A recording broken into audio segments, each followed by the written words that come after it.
नमस्कार, सभी को मेरी तरफ से प्यार भरा नमस्कार। उम्मीद करता हूँ सब अच्छे होंगे, तैयारी अच्छे से चल रही होगी। आज मैं आपके लिए जो नई क्लास लेके आया हूँ जिसमें हम क्या डिस्कस करेंगे, जो governor general and the voice Roy थे भारत के, उन्होंने क्या क्या काम किए और भारत में वो कौन कौन से रूल लेके आए, वो मैं आपको सभी यहाँ पे पढ़ाऊँगा। यहाँ से 2-3 क्वेश्चन पेपर में रहते हैं, तो उम्मीद करूँगा कि आप लेक्चर को ध्यानपूर्वक देखेंगे। आप हमारे चैनल यूसी लाइव को सब्सक्राइब और वीडियो को शेयर और लाइक ज़रूर करें। तो आज का डिस्कशन शुरू करते हैं। तो आज देखिए, सबसे पहले मैं आपको बताऊंगा कौन सा एक्ट आया, कब आया। सबसे पहले हमारे पास जो governor general of Bengal act आया, जो 1773 से 1883 तक रहा, जिसमें क्या किया गया कि जब ईस्ट इंडिया कंपनी भारत में आई तो उन्होंने बंगाल पे नियंत्रण करने के लिए, उसके रेगुलेशन को चलाने के लिए, कंट्रोल करने के लिए एक पोस्ट बनाई, जिस पोस्ट का नाम था गवर्नर ऑफ बंगाल।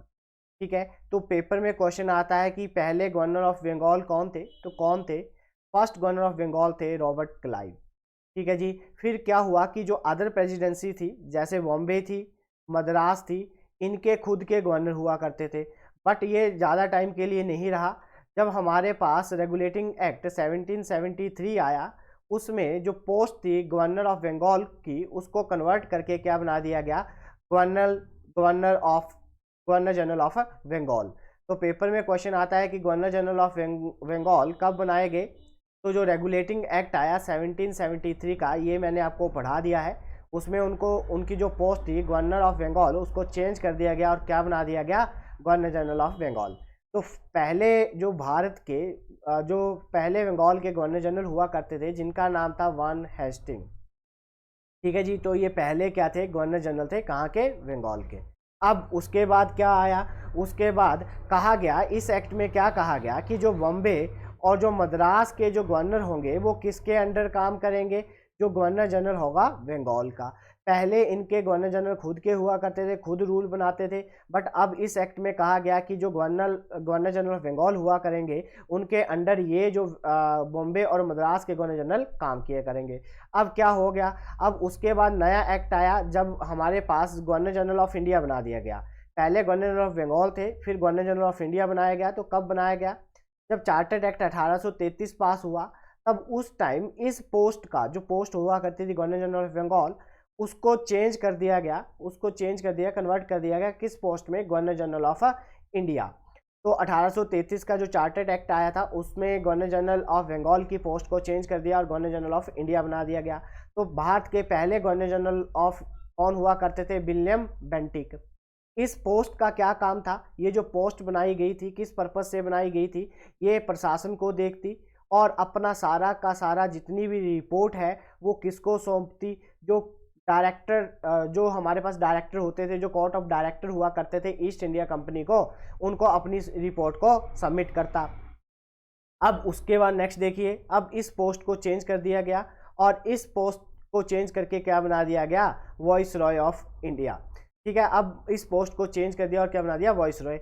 अब 1857 की जो क्रांति हुई, उस क्रांति के कारण जो हमारे पास कंपनी का रूल खत्म हो गया और भारत जो था वो सीधे तौर पर किसके अंडर आ गया, किसके कंट्रोल में आ गया, जो ब्रिटिश क्राउन हुआ करती थी, जो महारानी हुआ करती थी, उनके अंडर आ गए हम।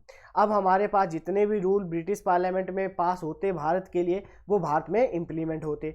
अब जो गवर्नमेंट ऑफ इंडिया एक्ट आया 1858 में, तब एक जो पास किया गया था, मैंने अभी आपको बताया कि जो पोस्ट हुआ करती थी गवर्नर जनरल ऑफ इंडिया, उसको चेंज कर दिया गया और क्या बना दिया गया, भारत का वॉइस रॉय बना दिया।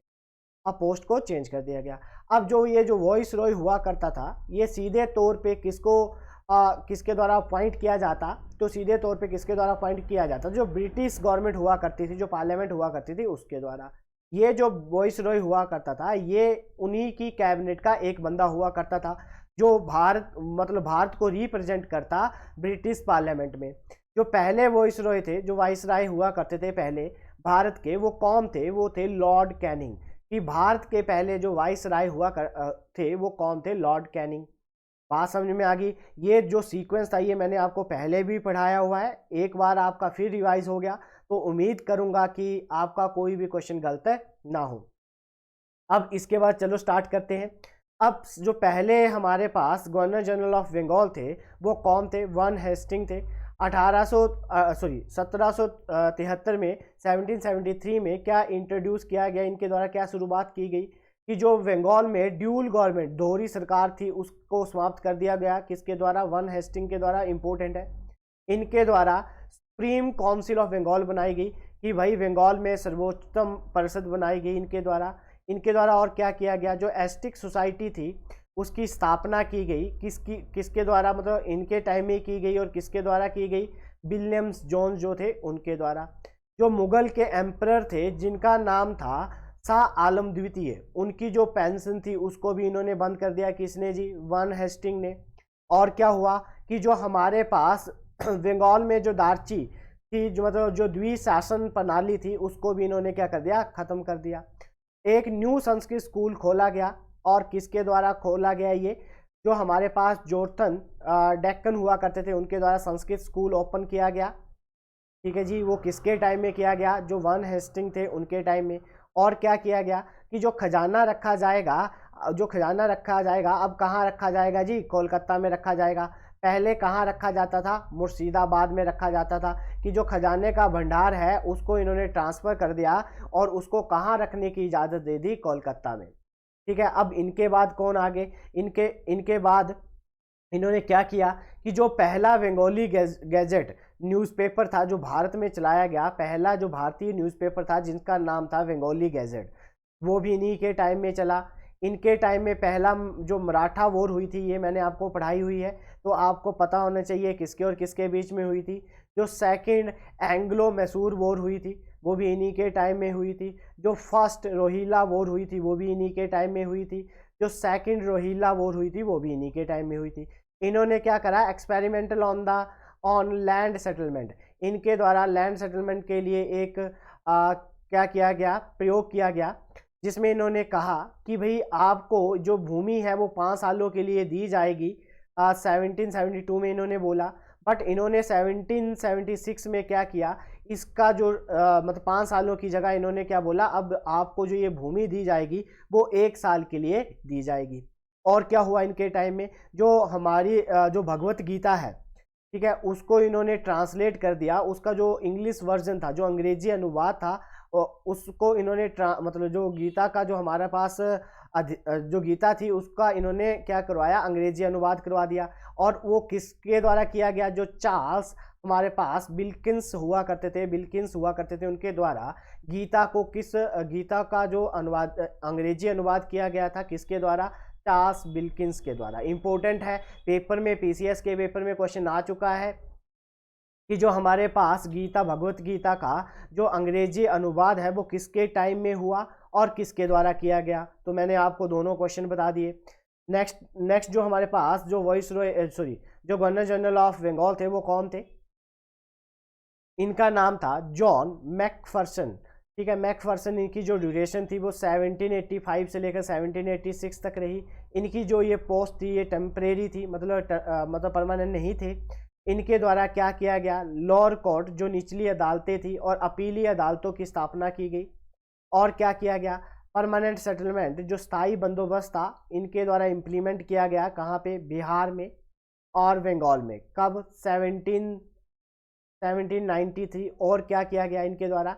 इनके द्वारा एक एग्रीमेंट साइन किया गया ईस्ट इंडिया कंपनी से ही ये थे, और जो बंगाली जिम्मेदार थे उनके बीच में एक एग्रीमेंट साइन किया गया कि भाई जो रेवेन्यू है उसको फिक्स कौन करेगा? ये करेंगे। और जो हमारे पास बढ़ाएंगे भी कौन? ये ही बढ़ाएंगे। कि ज़मीन पे जो रेवेन्यू है जो कर लिया जाएगा उसको फिक्स किया जाएगा या बढ़ाया जाएगा, वो सारा का सारा ईस्ट इंडिया कंपनी देख लेगी। ठीक है जी, बात समझ में आ गई। ये दूसरे थे। उसके बाद कौन आगे? लॉर्ड जो कॉर्नविल्स थे, जो लॉर्ड क्रॉनविल्स थे, वो आए। वो कब आए? 1786 में आए और 1793 तक रहे। इनके टाइम पहला मैसूर युद्ध हुआ। इनके टाइम जो क्रॉनविल्स कोड का परिचय लाया गया, वो ये कोड क्या था? इनके द्वारा जो सेटलमेंट लाई गई थी, परमानेंट सेटलमेंट इनके द्वारा लाई गई। और क्या किया गया? इनके द्वारा जो सिविल सर्विस स्टार्ट की गई इन इंडिया, भारत में सिविल सर्विस की शुरुआत की गई भारत के लिए, वो किसके द्वारा की गई? लॉर्ड क्रॉनविल्स। इसीलिए इन्हें सिविल सर्विस का जनक भी कहा जाता है। और क्या किया इन्होंने, इनके द्वारा पुलिस में सुधार लाए गए। इस सुधार के अनुसार क्या था कि हर एक जिले को डिवाइड कर दिया गया, कितने 400 स्क्वायर मील्स में, और वहाँ पे क्या किया गया, प्लेस किया गया अंडर द पुलिस सुप्रीडेंट, मतलब पुलिस सुप्रीडेंट एक अपॉइंट किया गया जो कितने एरिया को संभालता, 400 स्क्वायर मील्स को संभालता। और इनके द्वारा क्या किया गया, जो गैर हस्तक्षेप की नीति लाई गई कि मतलब इनके काम में कोई भी टांग ना अड़ाए, उसके लिए ये एक पॉलिसी लेके आए। कौन, लॉर्ड क्रॉनविल्स। ठीक है, नेक्स्ट देखते हैं। अब इनके बाद नए आए जिनका नाम था जॉन सोरो, जिनकी ड्यूरेशन थी 1793 से लेकर 1798। और इनके टाइम में क्या हुआ, जो हमारे पास खरदा की लड़ाई हुई थी जो 1795 में हुई, तो वो किसके और किसके बीच में हुई, निज़ाम थे और जो मराठास थे उनके बीच में ये युद्ध हुआ। इनके टाइम में एक चार्टर्ड एक्ट आया, 1793 का एक चार्टर्ड एक्ट आया। और नेक्स्ट क्या हुआ, उसके बाद जो नए थे जिनका नाम था एलुरेड क्लार्क आए, जो भी टेम्परेरी पोस्ट थी, टेम्परेरी पोस्ट के लिए थे वो कब आए, 1798 से 1798 तक रहे। उसके बाद कौन आए, लॉर्ड जो बैस्ले थे वो आए, ये बड़े ही इंपॉर्टेंट है। इनके द्वारा क्या किया गया, और यहाँ से क्या क्वेश्चन रहता है, ये पेपर में कितनी बार क्वेश्चन आया हुआ है कि सब्सिडाइजरी अलायंस कौन लेके आया, तो कौन लेके आया, लॉर्ड बैस्ले। ठीक है, चाहे वो एनडीए हो, चाहे सीडीएस हो, चाहे कोई भी एग्जाम हो, वहाँ पे ये क्वेश्चन रिपीट हो चुका है कि जो हमारे पास सब्सिडाइजरी अलायंस है वो कौन लेके आया था, तो लॉर्ड बैस्ले। इसके अनुसार क्या था कि इन्होंने बोला इस सिस्टम का मेन मकसद क्या था कि भारतीय शासकों को अपने अधीन लिया जाए और इनको जो ब्रिटिश पावर दिखाया जाए कि ब्रिटिश जो पावर है वो सबसे ऊपर है, जो ब्रिटिश की शक्ति है वो सबसे ऊपर है।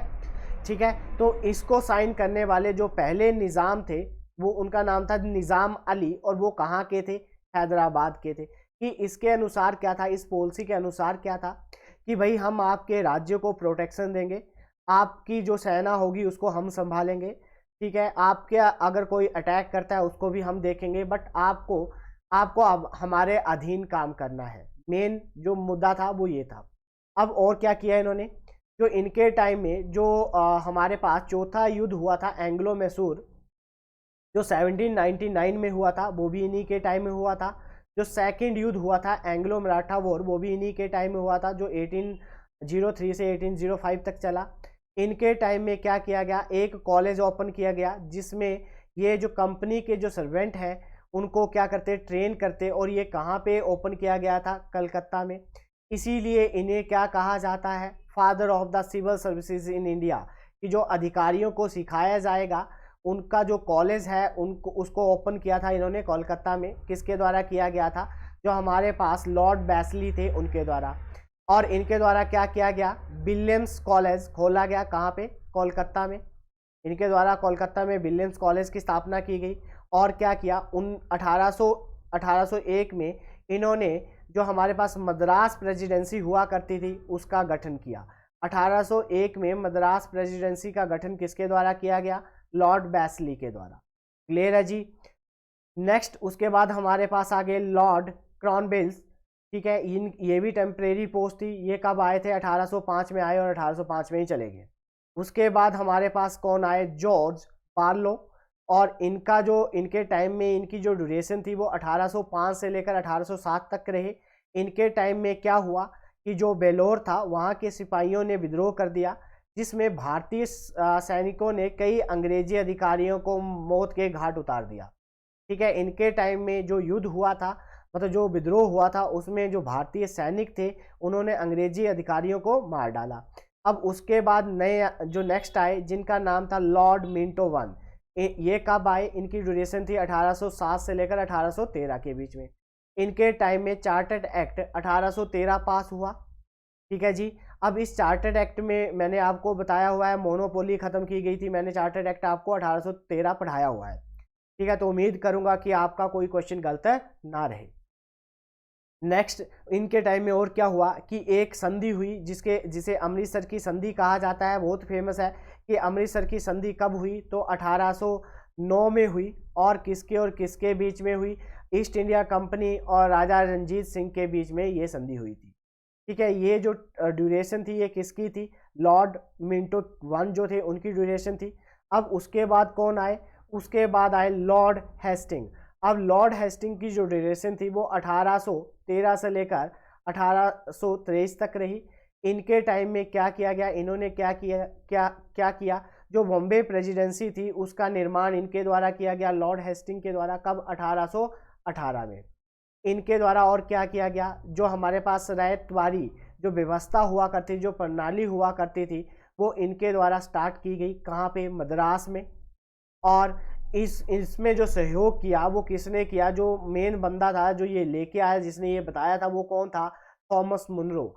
एक्चुअली ये जो हमारे पास लॉर्ड हेस्टिंग थे ये गवर्नर जनरल थे भारत के, बट इन्होंने आदेश दिया था। और इस जो हमारे पास रायतवारी जो प्रणाली थी उसको लेके कौन आया था, थॉमस मुनरो। और जो हमारे पास महलबारी जो सिस्टम था, जो प्रणाली थी, उसको कहाँ कहाँ इम्प्लीमेंट करा और इन्हीं के टाइम में इम्प्लीमेंट हुआ था। ये मैंने आपको ये भी पढ़ाया हुआ है, ये भी पढ़ाया हुआ है कि क्या सिस्टम होते हैं, ये आपको सब पढ़ाया हुआ है।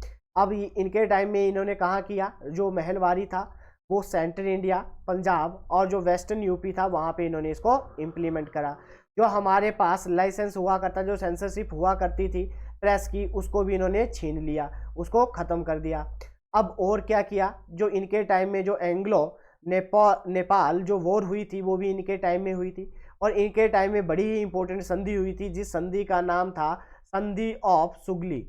ठीक है, सुगली की संधि हुई थी। और ये कब हुई थी, 1816 में हुई थी। ये अभी रिसेंटली न्यूज़ में थी। क्यों न्यूज़ में थी, काली नदी, जो काली नदी नेपाल से निकलती है, उसके जो काली नदी निकलती है उसके साथ साथ में जो एरिया है वो नेपाल और भारत के बीच में बाउंड्री बनाती है। तो इन्होंने एक्सप्लेनेशन इन्होंने बोला था कि भी ये संधि तब हुई थी, उस टाइम हुई थी। तो अब ये जो एरिया है, ये जो काली नदी के साथ जो एरिया है, ये एक्चुअल में भारत के अंडर आता है, बट ये कहते हैं कि ये नेपाल के अंडर आता है। तो ये पीछे जैसे ये विवाद चल रहा था।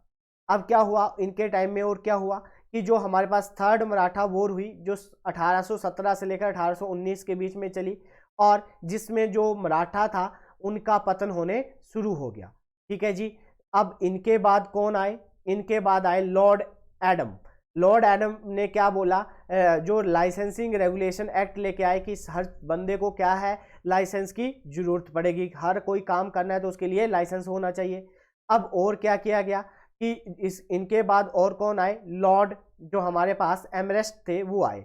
इनकी जो ड्यूरेशन थी 1823 से लेकर 1828 तक रही। इनके टाइम में क्या हुआ, जो एंग्लो वर्मा युद्ध हुआ वो इनके टाइम में हुआ 1824 से लेकर 1826 के बीच में। इनके टाइम में और क्या हुआ, जो याडवो की संधि हुई वो भी इन्हीं के टाइम में हुई 1826 में। जो बैरकपुर का विद्रोह हुआ 1824 में वो भी इन्हीं के टाइम में हुआ था। नेक्स्ट, अब इनके बाद कौन आ गए, लॉर्ड विलियम बेंटिक। ये बहुत ही इंपॉर्टेंट, इनसे भी बड़े क्वेश्चन रहते हैं। इनको क्या बोला जाता है, ये first governor general of India थे। ठीक है जी। अब पहले गवर्नर जनरल ऑफ बंगाल हुआ करते थे, उसके बाद पोस्ट को चेंज कर दिया गया और क्या बना दिया गया, गवर्नर जनरल ऑफ इंडिया बना दिया गया।